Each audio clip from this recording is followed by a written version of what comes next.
আজকে সকালে ওয়েদারটা তেমন ভালো ছিল না। ব্রাশ কমপ্লিট করে খেয়ে নিলাম চিয়া সিড। তারপর দেখলাম এদিকে মাম্মাম উঠে পড়েছে, আর উঠেই লেগে পড়েছে চকলেট খেতে।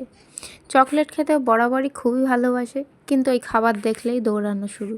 কিছুতেই ওকে আমি বাড়ির কোনো খাবার খাওয়াতে পারি না। খাবার দেখলেই 10 মিটার দূরে চলে যায়। খাওয়াতে গিয়ে আমার মনে হয় 12-24 ঘন্টা ওর পিছনেই দৌড়াতে হয়।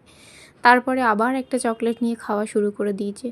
এদিকে রান্নাটা চাপিয়ে দিয়েছি, কারণ অনেক বেলা হয়ে গেছে ওর খাওয়াতে খাওয়াতে। এরপর এই চিপস আর সন্দেশের মধ্যে প্রথমে চিপসটাকেই নিয়ে চিপসটা খাওয়া শুরু করে দিয়েছে। আমি বললাম একটু সন্দেশটা অন্তত খা, একটু খা। একটুও খেলো না। এরপর সন্ধ্যাতে আমি একটু চা করে আমি ভাবছি একটু রিল্যাক্স হব। ও মা আমার থেকে চাটা নিয়ে নিল, আমাকে একটা কাপ দিল, একটুখানি আমার মধ্যে এতে চাও দিচ্ছে। ও আমাকে বলছে তুমি এইটুকু খাও, আমি পুরোটা খাবো। এটাও খাওয়ার জন্য ওকে কিছু করতে হয় না, ওর সাথে কিচ্ছু করতে হয় না। ও খুবই ফেভারেট ওর। ও ভালোভাবে খেয়ে নিচ্ছে খুব আরামসে। ওকে বলতেও হয় না যে খাও, ওর পিছনে দৌড়াতে হয় না। এরকম ফুড